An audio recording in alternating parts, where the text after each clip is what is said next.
Graça e paz a todos. Estamos aqui para mais uma exposição bíblica dessa série que nós iniciamos da carta de Paulo aos Romanos, que é a principal carta do Novo Testamento e a principal carta do apóstolo Paulo. Aqui está o Evangelho segundo Paulo. E dessa feita, nós iremos iniciar a exposição do capítulo 11. E nós iremos dividir aqui em algumas perícopes. E a primeira perícope, a primeira parte, é os versículos de 1 a 10. E nós faremos, ou daremos um título a essa exposição, e o título é esse: Deus rejeitou o seu povo? Deus rejeitou o seu povo? Por quê? Porque Paulo está tratando da nação de Israel. E esse texto é um problema, né, para os aliancistas, porque os aliancistas entendem que todas as promessas que Deus tinha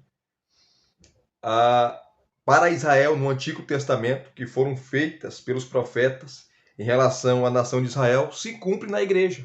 Logo, a igreja é o Israel de Deus, né? Ou a igreja substituiu Israel. Isso é uma mentira, não é verdade. Porque Romanos 9, 10 e 11 vai contra essa proposta aliancista. E olha que são nossos irmãos em Cristo, né? Só que a perspectiva deles em relação a Israel está completamente equivocada. E Romanos 11, tá, é a criptonita dos aliancistas. Romanos 9, nós fizemos a exposição. Se você não acompanhou, acompanhe. Não só Romanos 9, mas toda a exposição, desde o capítulo 1. Paulo vai falar em Romanos 9 sobre a eleição de Israel, a nação eleita. Romanos 10 foi a última exposição, né? Nós fizemos, terminando o capítulo 10. Paulo fala sobre a rejeição de Israel. E Romanos 11, Paulo vai tratar de maneira específica, coesa, coerente, a redenção de Israel. Israel aqui como nação, tá? A eleição instrumental do povo de Israel. E Paulo vai usar alguns argumentos. E o primeiro é esse, os versículos de 1 a 10, para falar da eleição do povo de Israel. Então, vamos iniciar aqui. Eu vou lendo os versículos e fazendo a exposição. Ok? A primeira coisa que nós devemos nos lembrar, quando nós lemos o versículo 1 do capítulo 11, olha só, o versículo 1 do capítulo 11. Paulo diz assim: Então eu pergunto, ou em outras palavras, que diremos, pois? Será que Deus rejeitou o seu povo? Devido tudo aquilo que Paulo falou no capítulo 9, capítulo 10, principalmente a última exposição que nós fizemos, dos versículos 16 a 21, onde Paulo fala sobre a incredulidade de Israel. Então, um judeu ouvindo isso, lembrando que Paulo é mestre na arte da retórica, da oratória, Paulo usa aqui a diatribe, né? Paulo levanta, ou está discutindo com o oponente imaginário, e Paulo vai antecipando as perguntas desse oponente e vai respondendo. Isso é diatribe.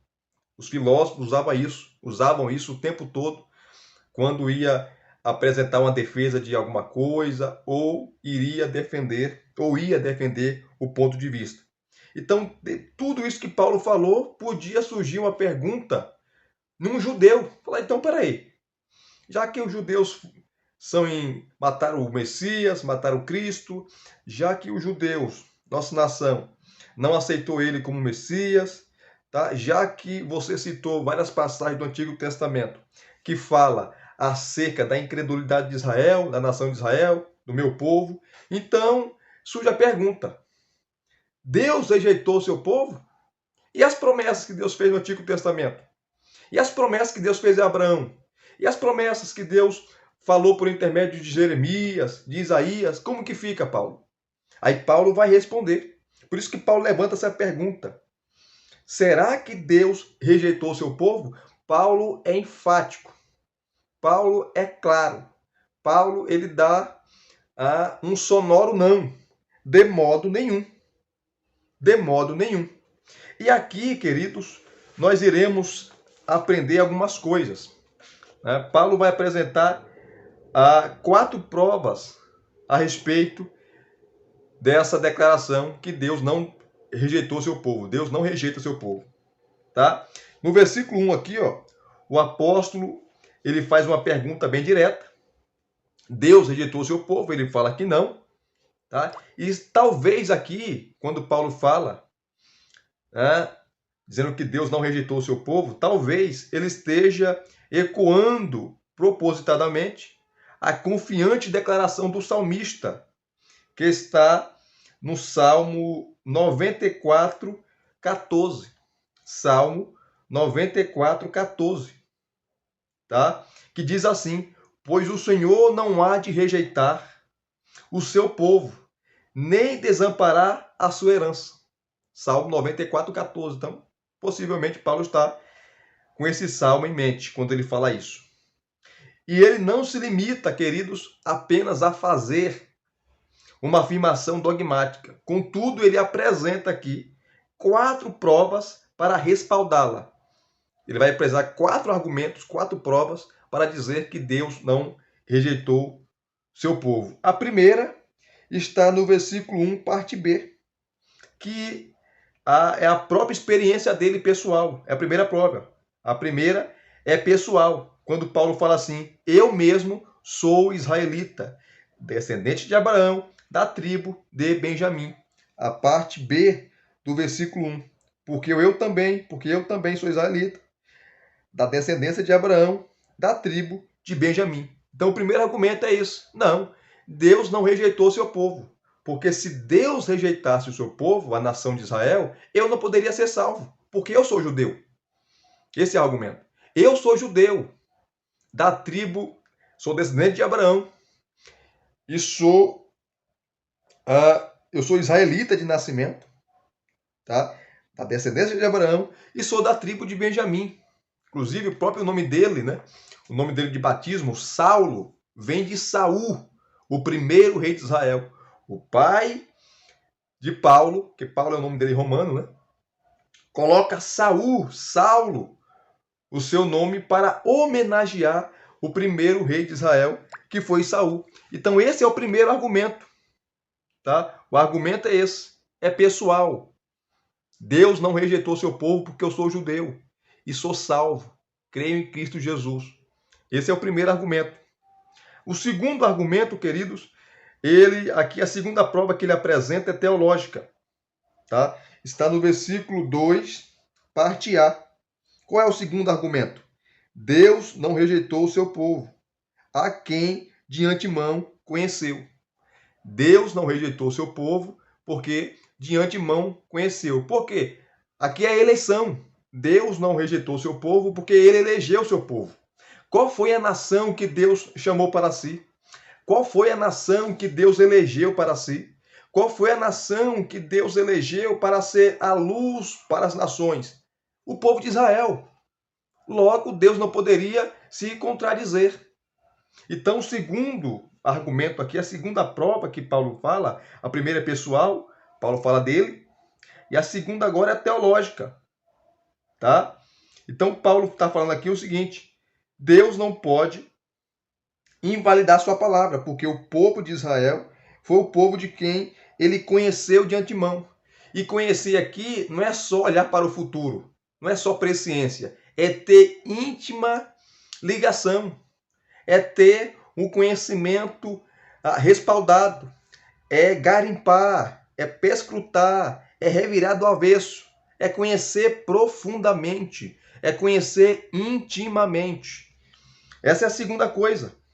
Quando Paulo fala lá em Romanos 8, 29, na exposição de Romanos 8, 29, vimos que conhecer de antemão implica também amar de antemão. Tá? E escolher. Conhecer envolve escolher. Então Deus escolheu a nação de Israel. É a nação eleita.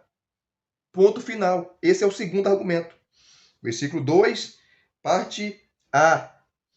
Deus não rejeitou o seu povo, a quem de antemão conheceu. Essa é a segunda prova que Paulo dá para dizer que Deus não rejeitou o seu povo. A terceira prova, queridos. Terceira prova. Paulo traz à tona uma prova bíblica para afirmar isso, que a situação vivida no tempo de Elias, após a vitória do profeta sobre os profetas de Baal, no Monte Carmelo, onde ele fugiu da rainha Jezabel e foi para o deserto, refugiando-se posteriormente numa caverna no Monte Horebe, tá? Ali clamou a Deus contra Israel. Está no versículo 2 do capítulo 11, parte B, quando Paulo fala assim, ó: ou vocês não sabem que a Escritura diz a respeito de Elias. Ele continua aqui, ó. Como pediu com insistência diante de Deus contra Israel, dizendo: Senhor, mataram os teus profetas, derrubaram os teus altares. Sou o único que sobrou. E procuram tirar minha vida. Qual foi, versículo 4, a resposta divina? Foi esta: reservei para mim 7.000 homens que não se dobraram os joelhos diante de Baal. Então Elias pensava que ele era a última Coca-Cola do deserto. Elias pensava que ele era a última bolacha do pacote. Ele fala: meu irmão, você está enganado.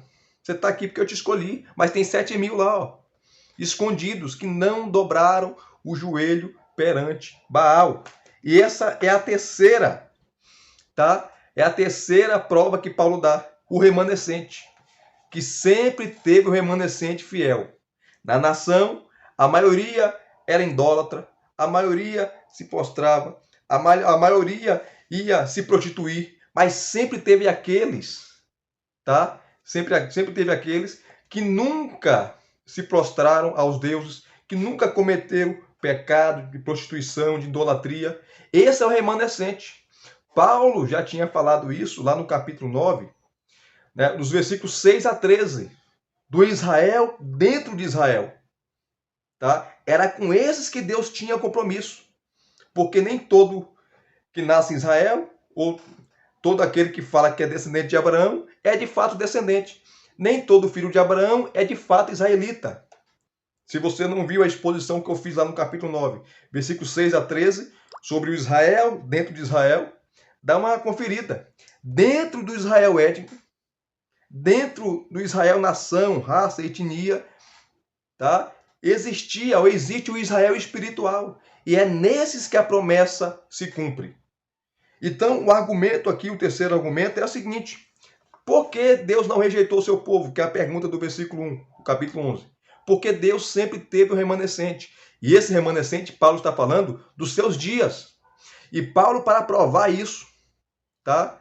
Ele cita a passagem lá de Elias, que está em 1 Reis, capítulo 19. 1 Reis, capítulo 19, muito conhecida. Então, Paulo cita mais uma prova. E ele é o remanescente também, porque Paulo é judeu. Os apóstolos eram judeus. Pedro era judeu. Todos os apóstolos ali eram judeus. Quando a igreja começou, a partir de Atos 2, né, formaram uma igreja em Jerusalém, que era a sede, e por 10 anos a igreja foi totalmente judaica, queridos. Totalmente judaica. Tá? Então, Deus não rejeitou seu povo. Porque no começo da igreja, começo da fé cristã, do cristianismo, a igreja era totalmente judaica. Só a partir do capítulo 8, o capítulo 10, que a igreja vai começar a aceitar os gentios. Judeus e gentios formando um único corpo. Um único povo de Deus, cujo cabeça é Cristo. Então esse é o terceiro argumento de Paulo. Tá? Os versículos 2, parte B, os versículos 3 e 4.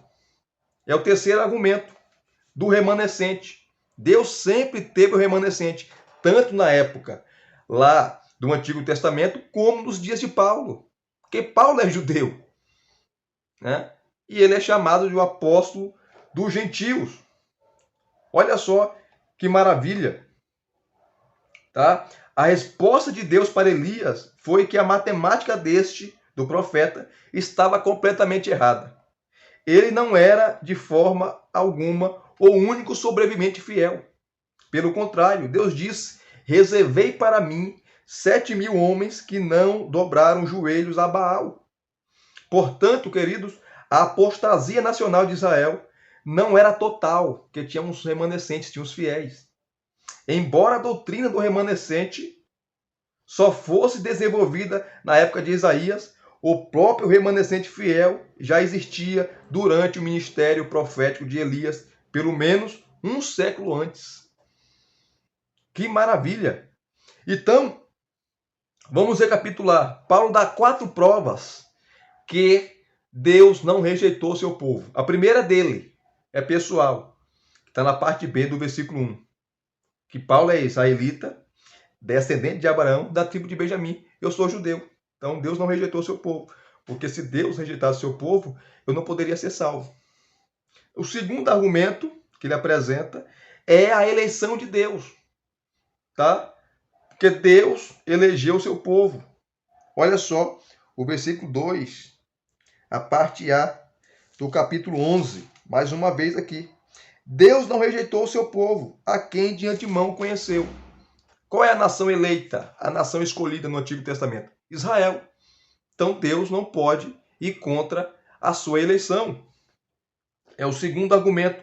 O terceiro argumento, foi esse que acabei de falar, é sobre o remanescente fiel. E Paulo, para dar autenticidade e fortalecer o seu argumento, ele cita o profeta Elias, citando lá a passagem de 1 Reis, capítulo 19, ali, todo o capítulo 19 de 1 Reis, do remanescente, que Elias pensava que só tinha ele, tá? Só tinha sobrado ele, e se Deus deixasse ele cair na mão de Acabe e Jezabel, Deus não tinha mais quem usar. Deus falou: rapaz, baixa a bola, você pensa que você é quem? Tem 7.000 aí que não se dobraram o joelho perante Baal. Então, assim como nos dias de Elias havia o remanescente, nos dias de Paulo também havia o remanescente. E a quarta prova que Paulo vai dar aqui, a quarta prova, tá, de que Deus não rejeitou totalmente seu povo, é de caráter contemporâneo. Olha só. Assim, nos dias de Elias, havia um remanescente de 7.000 homens. Tá? 7.000 homens. E tempo depois, tá? Era muito provavelmente um remanescente considerável. Pouco tempo depois, Tiago iria dizer, queridos, a Paulo em Jerusalém, que havia milhares de judeus que creram. Está em Atos, capítulo 21, versículo 20. Esse Tiago aqui, irmão de Jesus. Olha só o versículo 5, né, do capítulo 11 de Romanos. Versículo 5. Assim também, nos dias de hoje, os tempos de Paulo, tá, sobrevive o remanescente segundo a eleição da graça. Paulo mostra que esse remanescente, ele está ali, fazendo parte da igreja, mostrando as promessas de Deus se cumprindo na nação de Israel, não é por mérito de Israel, não é por mérito de ninguém, porque a eleição, a salvação, a predestinação é pela graça. É segundo a eleição da graça. Então ele, os apóstolos e todos aqueles que creem e creram na pregação são eleitos, são salvos, fazem parte da igreja. Quando você vê as 3 viagens missionárias de Paulo, que está em Atos dos Apóstolos, Paulo sempre procurava um quê? Uma sinagoga, queridos. Uma sinagoga. E nem todo mundo cria dos judeus ali, mas muitos judeus criam no evangelho e se convertia. Essa é a prova que Deus não rejeitou seu povo. Esse é o remanescente no dia de Paulo, segundo a eleição da graça. E a graça de Deus é o favor imerecido para com pessoas indignas.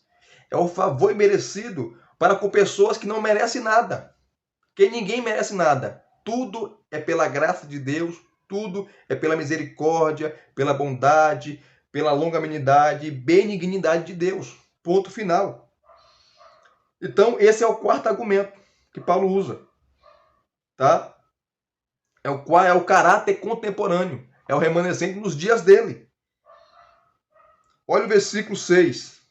E se é pela graça, já não é pelas obras. Do contrário, a graça já não é graça.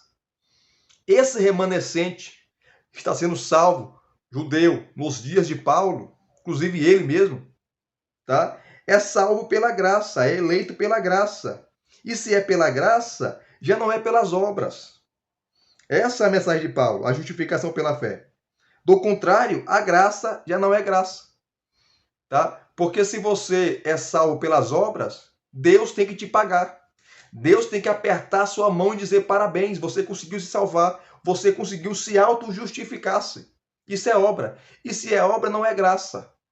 E se é pela graça, não tem obras. Apesar que as obras são resultados da salvação. Ninguém é salvo porque faz obras ou boas obras, tá? Você faz boas obras porque você já é salvo. É diferente. Não é você que se salva, é você que é salvo, tá? Então, nos tempos, queridos, olha só aqui, concluindo aqui. O sentido literal é que este vier a existir de acordo com a eleição da graça. Da mesma forma que o propósito de Deus é conforme a eleição, tá? Tanto aqui como em Romanos capítulo 9, versículo 11.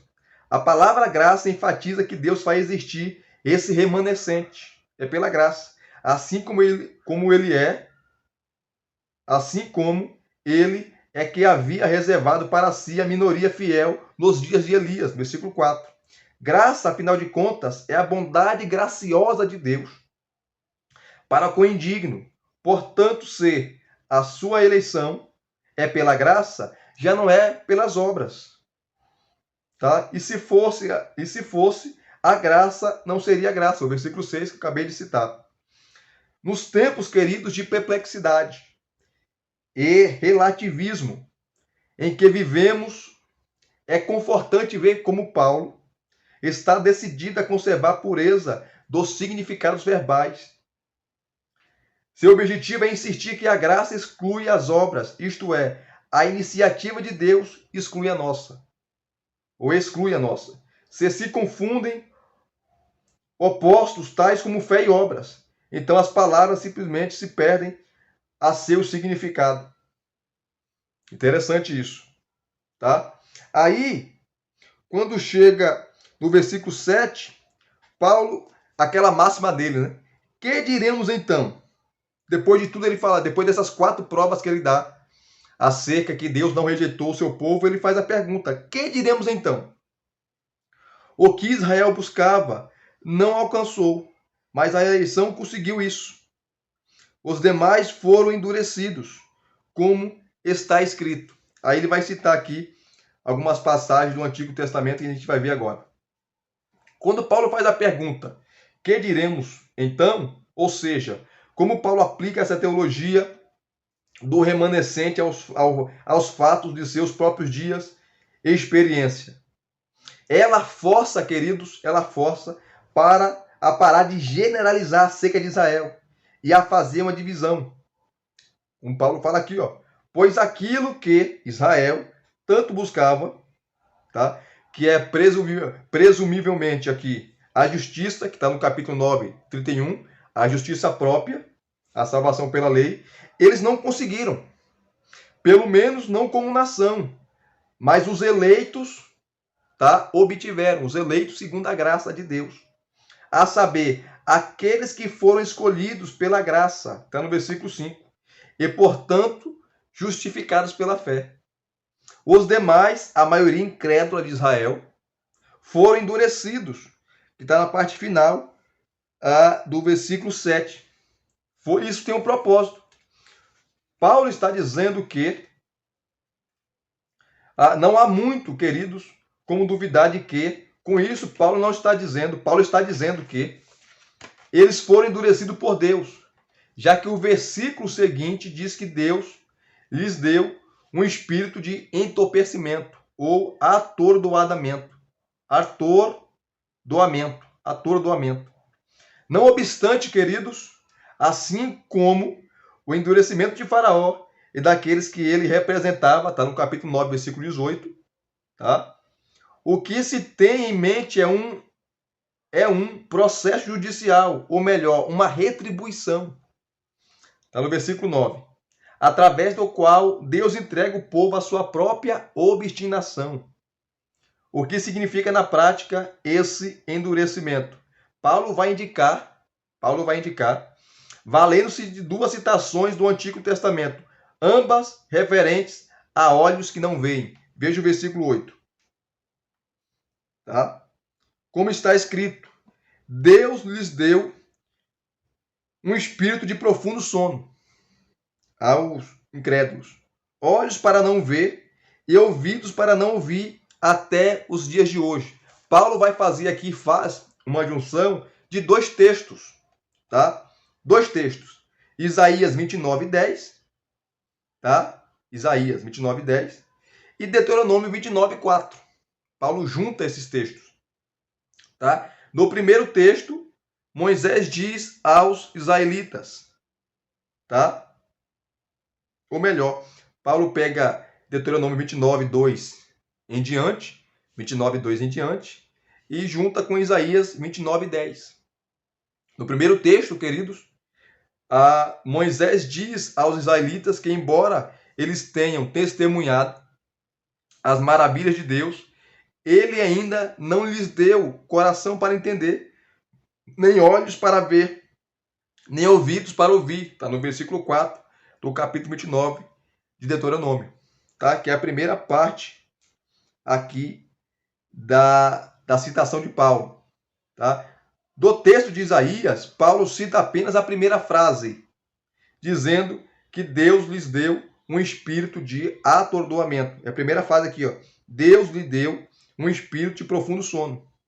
Tá? E a segunda parte é de Deuteronômio capítulo 29, a partir do verso 2.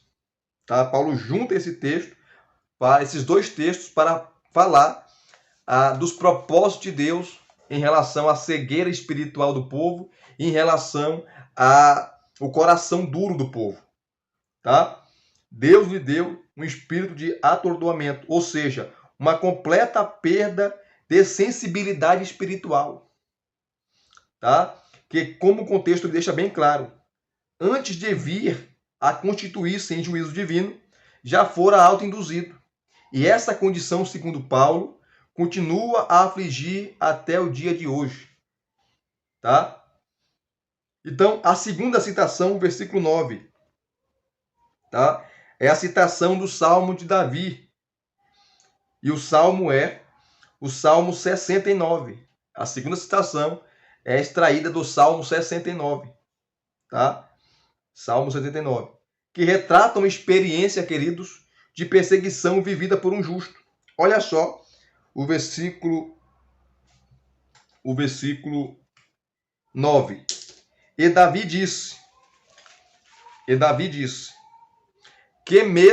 que a mesa dele se transforme em laço e armadilha, em tropeço e punição. Que os olhos deles se escureçam, para que não vejam e fiquem para sempre encurvadas as suas costas. Paulo está citando aqui para falar do endurecimento dos incrédulos da nação de Israel, que tem um propósito, o propósito divino, mas esse endurecimento, essa insensibilidade espiritual deles não é eterna, tá? Tem um prazo de validade, e no decorrer das exposições vocês vão entender. Esse capítulo 11. Então, Jesus aplicou a si mesmo esse texto. Odiaram-me sem razão. Está em João capítulo 15, versículo 25. E os cristãos primitivos, consequentemente, queridos, logo a identificaram como um texto messiânico, que de fato é. Essa vítima de hostilidade, está no versículo aqui, está no capítulo 69, né? Salmo 69. Essa vítima de hostilidade gratuita ora a Deus para que defenda a sua causa, implorando que o justo julgamento de Deus recaia sobre seus inimigos.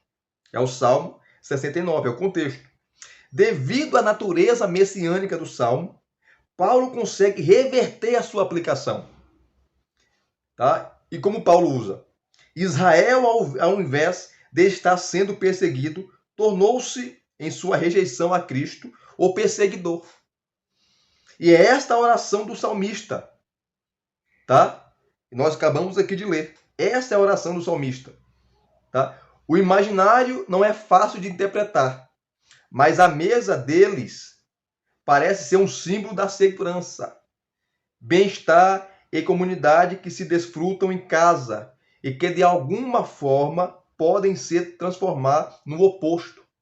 Olha só, virando laço e armadilha, pedra de tropeço e retribuição para eles.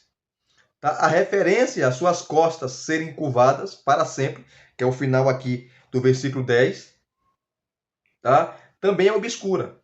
Embora a costa encurvada normalmente represente a ideia de alguém que carrega um fardo pesado, seja nesse caso de angústia, de medo ou opressão. Então aqui Paulo, queridos, está mostrando, através de textos bíblicos, o endurecimento, em parte, a Israel, porque não é total, nem final e definitivo, mas parcial. Então, nós vimos aqui, nos versículos de 11 a 10, essas 4 provas que Paulo dá para mostrar que Deus não rejeitou o seu povo, que é a pergunta do versículo 1. Tá? Paulo, ele era um mestre na retórica, na oratória, tá? E na arte de argumentar. E se vocês gostaram de mais uma exposição bíblica, deixa aqui o seu like, deixa aqui os seus comentários, se inscreva no canal se você não é inscrito e acionem o sininho para receberem todas as notificações. Graça e paz mais uma vez. Até as próximas exposições.